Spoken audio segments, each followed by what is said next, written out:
Alors, François-Joseph Fournier acquiert l'île de Porquerolles en 1912. En un sens, on peut dire que c'est au terme d'une odyssée. Ils voilà partis, donc ils ont rejoint l'Italie, ils ont suivi la côte, ils pêchaient, ils se débrouillaient. Et de cette danse, est né un coup de foudre et un amour qui ne s'est pas démenti pendant plus de 50 ans, quoi. Baptiste, qui était pêcheur à Porquerolles et qui était né ici, il avait une femme et un enfant, un petit enfant. J'ai l'âge de mon arrière-grand-mère quand elle a découvert l'île en 1874. Au bout de 2 mois, ils sont arrivés à la Tour Fondue, une tempête épouvantable. Un cheval, une moto, un chien. Et la belle vie. Et il s'est marié 3 fois. Vrier, c'était pas pour rien, pour que sa femme revienne. Bon, il n'est jamais revenu d'ailleurs. C'était un précurseur, c'est une femme d'aujourd'hui qui est née 2 siècles avant nous. Porquerolles est depuis toujours le théâtre d'odyssées réelles ou fictives, immobiles ou vagabondes. Des hommes et des femmes s'y sont échoués par hasard au terme de longs voyages. D'autres s'y sont illustrés en personnages légendaires qui ont marqué la mémoire collective.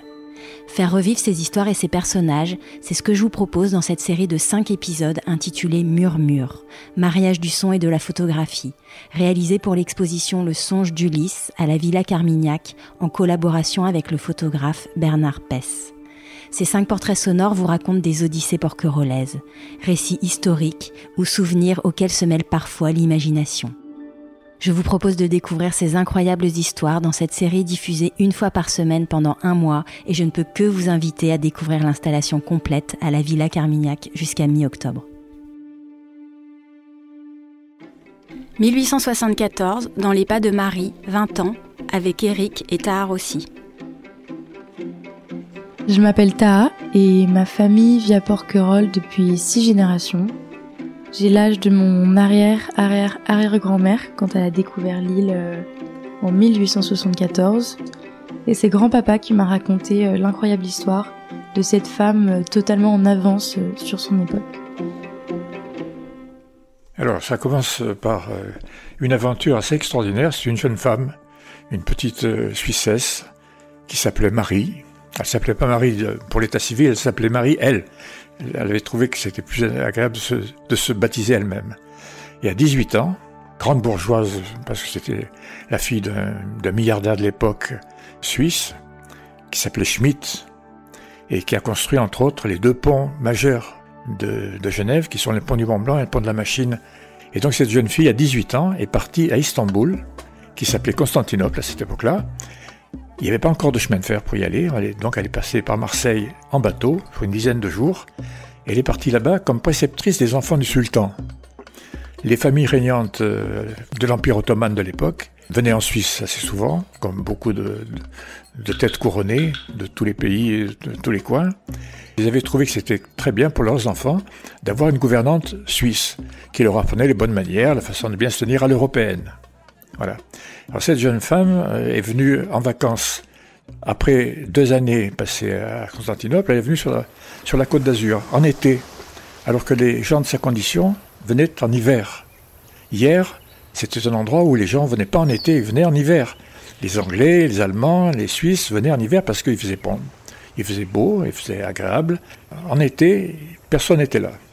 Et bien cette grand-mère, cette Marie, est venue en été, elle avait 20 ans. Et elle n'était pas majeure à l'époque, puisque les Suisses, à cette époque-là, étaient majeurs à 21 ans.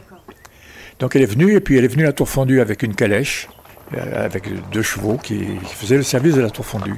On est en 1874. À la Tour Fondue, elle a dit « Qu'est-ce qu'il y a là-bas ?» Elle a dit « Il n'y a rien du tout à voir. » Et elle a dit « Je vais y aller. » Alors elle est venue, je ne sais pas très bien comment, peut-être avec la chaloupe à vapeur des marins, peut-être avec des pêcheurs, je ne sais pas. Elle est venue donc ici. Et elle est prise pension dans un petit estaminet qui servait aux marins pêcheurs de refuge quand il faisait mauvais temps, puisque sans moteur, les bateaux, quand ils faisaient une renverse de vent, restaient sur place. Donc ce petit estaminet se situe en dessous de ce qui est l'escale maintenant, le grand bar. Ça s'appelait Le Progrès. Alors ce petit hôtel était 3 francs par jour de pension. Et quand elle est arrivée, on lui a dit, vous savez, c'est pas trop un endroit pour une dame.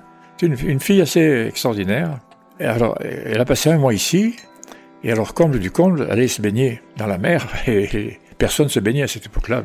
Les militaires qui étaient nombreux à Porquerolles, puisqu'il y avait un camp, les GISA actuels, donc les militaires, ils allaient au bistrot sur la place. Il y avait d'ailleurs plus de bistrots qu'à l'heure actuelle. Pratiquement tous les restaurants actuels étaient des bistrots avant, sur le tour de la place. Ils allaient là et puis rentraient leur casernement. Bon. Et les pêcheurs et les quelques ouvriers agricoles qui étaient ici, personne n'allait à la plage. Et elle se baignait dans un simple appareil.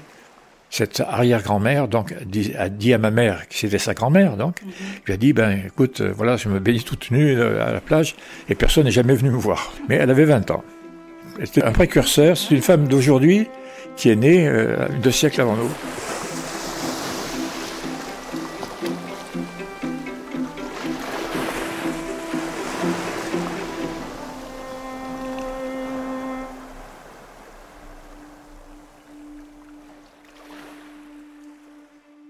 Pour celles et ceux qui auront la chance de voir l'exposition Le Songe d'Ulysse, présentée par la Villa Carmignac tout l'été et jusqu'à mi-octobre, vous pourrez découvrir la silhouette et le visage associés à la voix que vous venez d'entendre dans l'installation Murmure, aux côtés d'œuvres plus imaginaires, mythologiques et oniriques les unes que les autres.